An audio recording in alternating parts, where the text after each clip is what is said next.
चलिए, हमारा आज का टॉपिक है फंक्शन ऑफ जीआईटी या फिर फंक्शन ऑफ डाइजेस्टिव सिस्टम। देखो, डाइजेस्टिव सिस्टम जो होता है हमारा, ये हम अच्छे से जानते हैं कि ऐसा तंत्र जो हमारे खाने को पचाने में हेल्प करता है, इतना तो हम जानते हैं, ये उसका काम भी है।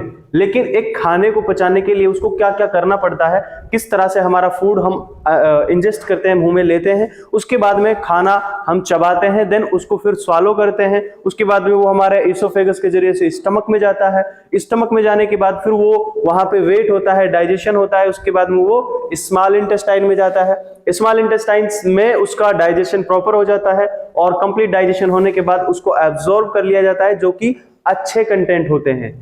आया समझ में? स्मॉल इंटेस्टाइन से सारी चीजों को एब्जॉर्ब कर लिया, एब्जॉर्ब करने के बाद में वो लार्ज इंटेस्टाइन में जाता है। कौन जाता है? जो वेस्ट प्रोडक्ट बचा हुआ है। अब वेस्ट प्रोडक्ट में कुछ लिक्विड की मात्रा होती है, तो लार्ज इंटेस्टाइन से उस लिक्विड को भी वहां से एब्जॉर्ब कर लिया जाता है। लिक्विड मतलब वाटर होता है, ठीक है, मतलब वो जो वेस्ट प्रोडक्ट है वो लिक्विड फॉर्म में होगा क्योंकि उसमें वाटर प्रेजेंट है। अब जब लार्ज इंटेस्टाइन में जाएगा तो उसमें से वो वाटर जो है वो भी एब्जॉर्ब कर लिया जाएगा, और जब वाटर एब्जॉर्ब कर लिया तो वो जो है थोड़ा सेमी सॉलिड प्रकार का जो वेस्ट प्रोडक्ट बन जाएगा, और फिर वो उसके बाद में लार्ज इंटेस्टाइन से होते हुए एनस के थ्रू हमारी बॉडी से बाहर एक्सक्रीट आउट कर दिया जाता है। अंडरस्टैंड? ये होता है पूरा प्रोसेस। लेकिन इसमें हमारी जीआईटी को क्या क्या काम करना पड़ा, किस तरह से कौन सी चीज परफॉर्म करनी पड़ी, वो सारी चीजें आज हम इस टॉपिक में डिस्कस करने वाले हैं। ठीक है, आया समझ में? तो चलिए, आज हम सबसे पहले डिस्कस करेंगे कि जीआईटी क्या काम करता है। सबसे पहले तो देखो, सबसे पहला जो काम होता है, हम जीआईटी में क्या करते हैं? इंजेस्ट करते हैं।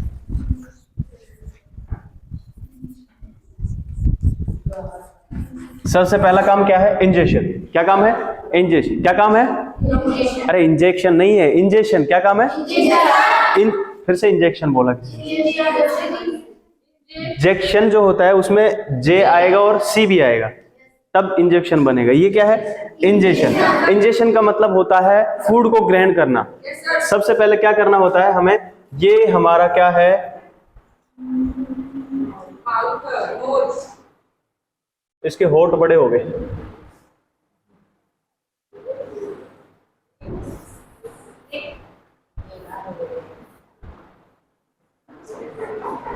देखो, ये नोज हो गई है ना, ये माउथ हो गया, ठीक है। सबसे पहले अपन क्या करते हैं? ये क्या है? फूड का, ये फूड का टुकड़ा है, ठीक है भी है, ठीक है। सबसे पहले हमने क्या किया? इस फूड को इस माउथ में एंटर करवाया। फूड के टुकड़े को जब हम अपने माउथ में डालते हैं, उसी प्रोसेस को कहते हैं इंजेक्शन। आया समझ में? पहला काम क्या हो गया? इंजेक्शन। इंजेक्शन के अंदर अपन एक चीज समझने वाले हैं कि जो इंजेक्शन होता है, हम हमारे पूरे डे में, एक इंसान अपने पूरे दिन में 24 घंटे के अंदर लगभग 1 kg, कितना? 1 kg per day solid, per day solid. कितना सॉलिड? ये गंदा हो गया। 1 kg सॉलिड एक दिन में, प्लस में 1 से लेके 2 लीटर क्या क्या इंजेस्ट करेगा? लिक्विड। लिक्विड मतलब पानी हो सकता है, जूस हो सकते हैं, कोई भी ऐसी चीज जो वो पीता है उसको अपन बोलते हैं लिक्विड। और कम से कम कितना लीटर पीता है? 1 से 2 लीटर तक का वो जो इंसान है पानी या लिक्विड जो भी है वो लेता है अपने पूरे दिन में। और सॉलिड में कितना लेता है? लगभग 1 kg। तो इतना एक इंसान इंजेस्ट करता है। उसके बाद में अगला जो पॉइंट आएगा हमारा, वो होगा मास्टिकेशन। क्या होगा? मास्टिकेशन। सबसे पहले हमें ये पता होना चाहिए कि मास्टिकेशन क्या होता है। देखो, दूसरा है मास्टिकेशन। पहला फंक्शन सबको समझ में आ गया? पहला फंक्शन का मतलब फूड को मुंह में रखना, ग्रहण करना, इसको बोलते हैं अपन इंजेक्शन। इंजेक्शन हो गया मुंह में। अब खाना कहां पे आ गया?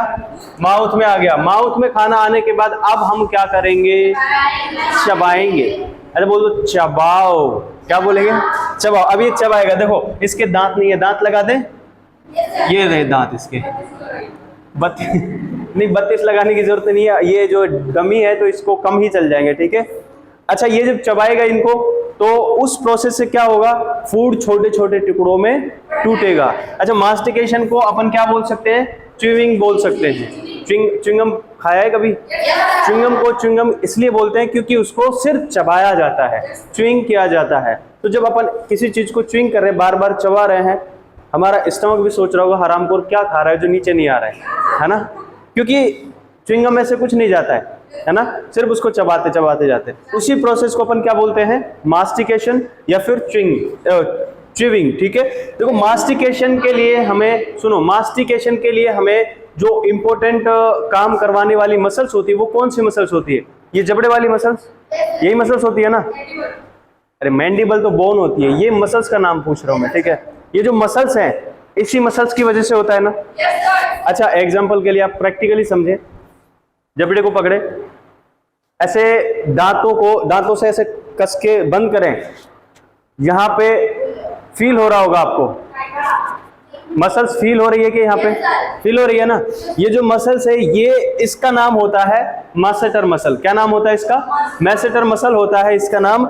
इसीलिए इस प्रोसेस को अपन मास्टिकेशन कहते हैं, क्योंकि इस प्रोसेस को करवाने वाली मसल्स का नाम क्या है? मासेटर मसल होता है। और एक इंपॉर्टेंट बात ये है कि ये जो मसल्स होती है ये हमारी बॉडी की सबसे स्ट्रॉन्गेस्ट मसल होती है। हमारी बॉडी के अंदर पाए जाने वाली सबसे ताकतवर मसल की अगर बात की जाए तो कौन सी मसल है? Masseter muscle. कौन सी मसल है? अरे आवाज नहीं आई तुम्हारी। कौन सी मसल है? Masseter muscle. मास्टर बोलो, मास्टर। मास्टर का नाम सुना है? कौन होते हैं मास्टर? टीचर। तो मास्टर का नाम नहीं बोलना आ रहा आपको? सब एक साथ नहीं बोल रहे। सबसे स्ट्रॉन्गेस्ट मसल कौन सी होती है? Master muscle. ठीक है, मास्टर समझो, कोई दिक्कत नहीं है, लेकिन स्पेलिंग सही होनी चाहिए। चलो, मास्टिकेशन समझ में आ गया आपको? सबसे पहले खाने को इंजेस्ट किया, उसके बाद में क्या किया? चबाया। चबाया मतलब मास्टिकेशन किया। मास्टिकेशन मतलब उसको च्युइंग किया। अच्छा, इस प्रोसेस को अपन बोलते हैं फिजिकल डाइजेशन। क्या बोलते हैं? Physical digestion. मास्टिकेशन को ही फिजिकल डाइजेशन भी कहते हैं। क्यों? क्योंकि देखो इस प्रोसेस के अंदर फूड का फिजिकल डाइजेशन होता है बिना उसके केमिकल कंपोनेंट को चेंज किए हुए।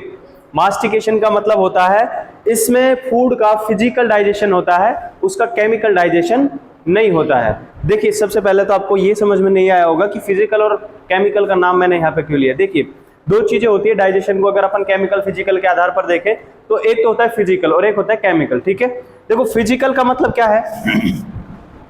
एग्जांपल के लिए ये रोटी है, ओके। अब इसमें से मैंने ये छोटा सा टुकड़ा जो है वो है तोड़ लिया। ठीक है, ये छोटा सा टुकड़ा तोड़ लिया। अब इस टुकड़े को मैंने क्या किया? चबाया। ठीक है, इस जब छोटे से टुकड़े को मैंने चबाया, इस छोटा सा टुकड़ा ही लेते हैं ना अपन खाने के लिए, उसको अपन चबाते हैं। चबाने के बाद में ये इसके कितने टुकड़े हो जाते हैं? छोटे छोटे छोटे छोटे टुकड़े हो जाते हैं, बहुत सारे छोटे टुकड़े हो जाते हैं। इसके छोटे छोटे टुकड़े हो जाते हैं, हमें दिखाई भी देते हैं वो खाने के छोटे छोटे टुकड़े। ओके, मतलब इसकी जो फिजिकल अपीयरेंस थी वो चेंज हो गई। पहले तो ऐसी दिख रही थी रोटी, हमने उसको हाथ से तोड़ के इतना किया। अब जब हमने वो खाया तो हमारे दांतों ने उसको छोटे छोटे टुकड़ों में बांट दिया। लेकिन इसका जो इसके अंदर जो न्यूट्रिएंट है, जैसे कि हमें पता है ना कि हम खाने से कार्बोहाइड्रेट लेते हैं, प्रोटीन लेते हैं, फैट लेते हैं, ये सारी चीजें लेते हैं ना।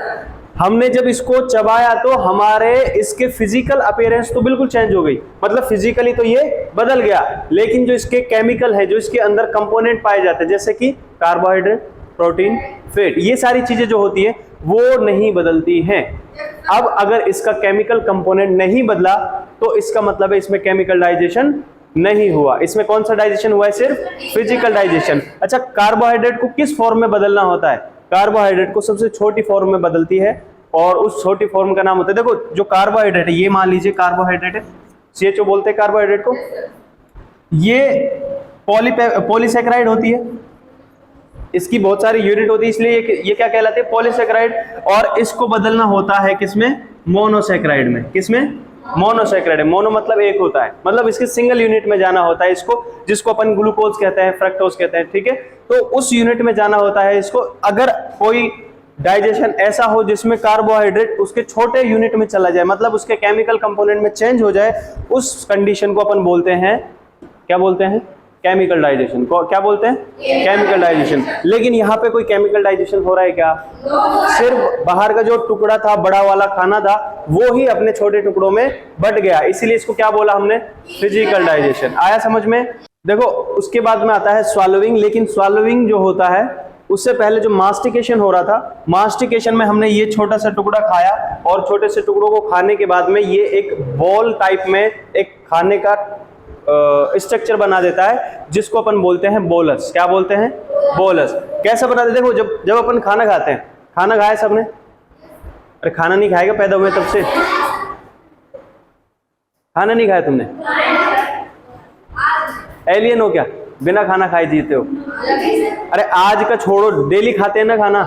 जब अपन खाना खाते हैं, सबसे पहले हमने जैसे एग्जांपल के लिए मान लीजिए खाना है, ये मैंने खाया, खाने के बाद चबाया, चबाने के बाद क्या होता है कि जब अपन उसको चबाते हैं तो ये चबने के बाद में इसमें सलाइवा मिक्स होता है, मिक्स होने के बाद में ये एक बॉल टाइप में कन्वर्ट हो जाता है और अपन उसको स्वालो कर जाते हैं। स्वालो मतलब निगलना, लाइक दैट, है ना, उसको निगल जाते हैं। लेकिन जब निगलते हैं तो उसका शेप कैसा होता है? एक बॉल टाइप का शेप होता है। कैसा होता है? बॉल टाइप का शेप होता है, जिसको अपन बोलते हैं बोलस। क्या बोलते हैं? बोलस बोलते हैं। और बोलस को जब बोलस बन जाता है उसके बाद में हम खाने को क्या करते हैं? निगलते हैं। तो अगला हमारा फंक्शन क्या होगा? निगलना। निगलना ही कहोगे वहां पे भी? क्या बोलेंगे? स्वॉलोविंग। स्वॉलोविंग का मतलब क्या होता है? निगलना। निगलना का मतलब क्या होता है? एक्चुअल मतलब क्या होता है? खाने का कहां से कहां पहुंचना? खाने का हमारे माउथ से लेके हमारे स्टमक तक पहुंचना, उस कंडीशन को अपन बोलते हैं स्वॉलोविंग। देखो हमारे माउथ में खाना है, यहाँ पे खाना है, उसके बाद में ये फेरिंक्स में जाएगा, उसके बाद यहाँ पे जुड़ी हुई है ईसोफेगस। ईसोफेगस में पहुंचना भी स्वॉलोविंग नहीं कहलाएगा। अगर वो स्टमक में नहीं पहुंचा तो भी स्वॉलोविंग कंप्लीट नहीं हुई है। स्वॉलोविंग कब कंप्लीट होगी? जब ये फूड माउथ से निकल के फेरिंक्स, फेरिंक्स से निकल के ईसोफेगस, ईसोफेगस से निकल के स्टमक के अंदर पहुंच जाएगा, तब स्वॉलोविंग कंप्लीट होगी। कब होगी? जब ये स्टमक में पहुंच जाएगा। तो तीसरा जो इसका काम होगा वो क्या होगा? हमारे फूड को माउथ से निकलकर फेरिंक्स में और फेरिंक्स से निकलकर ईसोफेगस और ईसोफेगस से स्टमक में पहुंचने तक का जो प्रोसेस है वो प्रोसेस कहलाता है स्वॉलोविंग। जोर से बोलो स्वॉलोविंग। जोर से बोलो जय माता दी, है ना? जोर से बोलो स्वॉलोविंग। अरे स्वॉलोविंग पढ़ रहे हैं अपन, है ना? चलिए आगे समझ में। स्वॉलोविंग क्या होता है ये समझ में आ गया? देखो स्वॉलोविंग स्टमक में पहुंच गया। स्वॉलोविंग का मतलब होता है जो ये बोलस हमने बनाया, जो बोलस हमने बनाया उस बोलस का माउथ से निकल करके फेरिंक्स, फेरिंक्स से निकल करके ईसोफेगस और ईसोफेगस से निकल करके स्टमक में पहुंच जाना ही स्वॉलोविंग कहलाता है। आया समझ में? देखो ये हम सब जानते हैं ना कि एक चीज तुम्हें दोबारा से बता देता हूं, उसकी वजह से जरूरत नहीं है कि जब हम ये कर रहे थे मास्टिकेशन, तो मास्टिकेशन के लिए मसल्स का नाम हमने पढ़ लिया था। इसके लिए बोन का नाम भी अगर हम पढ़े तो मैंडिबल का नाम आया था आपके दिमाग में। मैंडिबल बोन काम करती है इसको चबाने में, ठीक है, ये जानते हैं ना? हाँ, बोन काम करती है मैंडिबल। और बोन को जो नर्व सप्लाई होती है, जैसे कि पंखे को इलेक्ट्रिक सप्लाई, वो नर्व सप्लाई हमारे ब्रेन में क्या, हमारे बॉडी में क्या होती है? Nerve supply. हमारे बॉडी में बिजली की जो सप्लाई होती है वो नर्व सप्लाई होती है। आया समझ में कुछ? ऐसा सुना है ना कि हमारे बॉडी के हर एक पार्ट को हमारा ब्रेन कंट्रोल करता है। तो हमारे जब हम चबाएंगे तो चबाने के लिए हमारे इन मसल्स को मूवमेंट करना जरूरी है। अब इनको कौन बताएगा कि मूवमेंट करना है? तो वो हमारा माइंड नहीं, ब्रेन बताएगा, ठीक है? ब्रेन इंफॉर्मेशन देगा, लेकिन ब्रेन इंफॉर्मेशन देगा एक वायर के जरिए से। उस वायर का नाम होता है, वो वायर कौन सी है? वो 5th क्रेनियल नर्व होती है। कौन सी नर्व होती है? 5th cranial nerve. ऐसे हमारे ब्रेन से निकलने वाली 12 क्रेनियल नर्व होती है टोटल।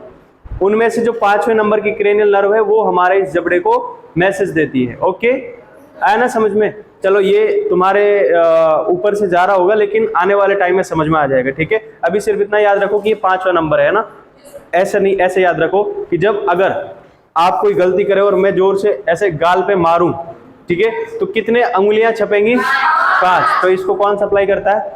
5वीं क्रेनियल नर्व। उसका नाम होता है ट्राइजेमाइनल नर्व, ठीक है? चलिए याद रह जाएगा, याद रह जाएगा ना? ये 2.5 किलो का हाथ कातिया, याद रहेगा? चलिए, स्वॉलोविंग हो गया, स्वॉलोविंग हो गया ना। एनर्जी क्यों कम हो गई तुम्हारी? एनर्जी नहीं होनी चाहिए कम। देखो स्वॉलोविंग का एक चीज और हमें पढ़ना है। स्वॉलोविंग के ना 3 स्टेप होते हैं। कितने स्टेप होते हैं? 3 step. Step number first, step number first में जो हमारा बोलस है, खाना है, वो माउथ से लेके फेरिंक्स में जाएगा। माउथ से फेरिंक्स में जाना स्टेप नंबर फर्स्ट कंप्लीट हो चुका है, ठीक है। उसके बाद में माउथ से यहां तक आ गया। उसके बाद में आता है स्टेप नंबर सेकंड में फेरिंक्स से लेकर ईसोफेगस में जाना। फेरिंक्स से ईसोफेगस में जाने की प्रक्रिया सेकंड स्टेप कहलाती है, ओके। और जो थर्ड स्टेप होगा वो ईसोफेगस से स्टमक में जाना, उसको बोलते हैं ये कंडीशन क्या कहलाती है? मतलब ये कौन सा स्टेप हो गया? थर्ड। आया समझ में? ऐसे 3 स्टेप होते हैं इसके। इसमें ये पढ़ना इसलिए जरूरी है क्योंकि देखो, जो ये पहला स्टेप होगा, पहला स्टेप कौन सा? माउथ से लेकर फेरिंक्स में जाना। ये हमारे हाथ में है, हमारे कंट्रोल में होता है, क्योंकि हम चाहेंगे तो ही निगलेंगे। आया समझ में? मान लीजिए आपके मुंह में पानी है, आप नहीं चाहते उसको पीना, तो क्या कोई पिला सकता है जबरदस्ती? क्या हमारी बॉडी अपने आप पी जाएगी उसको? नहीं पी सकती। जब तक हम नहीं चाहेंगे पानी अंदर नहीं जाएगा। लेकिन एक बार आपने निगला, आपने एक बार कंट्रोल छोड़ा, आपने यहां से यहां तक पहुंचा दिया, पहला स्टेप कंप्लीट कर दिया, ईसोफेगस में, ये माउथ से फेरिंक्स में पहुंच गया, अब आप नहीं रोक सकते। सेकंड स्टेप भी अपने आप हो जाएगा और थर्ड स्टेप भी अपने आप हो जाएगा। इस फेरिंक्स से ईसोफेगस में भी अपने आप चला जाएगा, ईसोफेगस से स्टमक में भी अपने आप चला जाएगा। तो कहने का मतलब ये है कि जो पहला स्टेप है वो हमारे कंट्रोल में होता है, सेकंड और थर्ड हमारे कंट्रोल में नहीं होते हैं। इसी तरह से हमारा ये जो स्वॉलोविंग है ये कंप्लीट होता है। और उसके बाद में अगला जो फंक्शन होगा आपका, वो हम पढ़ेंगे सेक्रेशन। क्या होगा? सेक्रेशन। डाइजेशन उसके बाद में आएगा। सेक्रेशन का मतलब होता है हमारी जीआईटी में सेक्रेट होने वाले जूसेस। एग्जाम्पल के लिए, जैसे आप जानते हैं कि हमारी बॉडी में सलाइवा सेक्रेट होता है, माउथ में सलाइवा सेक्रेट होता है ना। उसके बाद में हमने ये भी पढ़ा है कि हमारा जो स्टमक है उसमें भी सेक्रेशन होते हैं। उसके बाद ये भी पढ़ा है कि लिवर पूरा सेक्रेशन के लिए पड़ा हुआ है, स्टमक पूरा उसी के लिए पड़ा, पैंक्रियाज उसी के लिए रखा हुआ है, गाल ब्लैडर भी सेक्रेट करता है। तो ये सारी चीजें सेक्रेट करती हैं, लेकिन कितना अमाउंट सेक्रेशन होता है, कितनी चीजें, कितना फ्लूइड हमारी जीआईटी में आता है और उसका कैसे डिस्ट्रीब्यूशन होता है, एब्जॉर्प्शन होता है, वो सारी चीजें हम इसमें पढ़ते हैं, ठीक है। तो नेक्स्ट जो हमारा सेक्रेशन होगा वो अपन पढ़ेंगे कल। आज का क्लास यहीं तक, तब तक के लिए बाय बाय। लिखने का काम जो अपन करेंगे नेक्स्ट आने वाले क्लास में, ठीक है।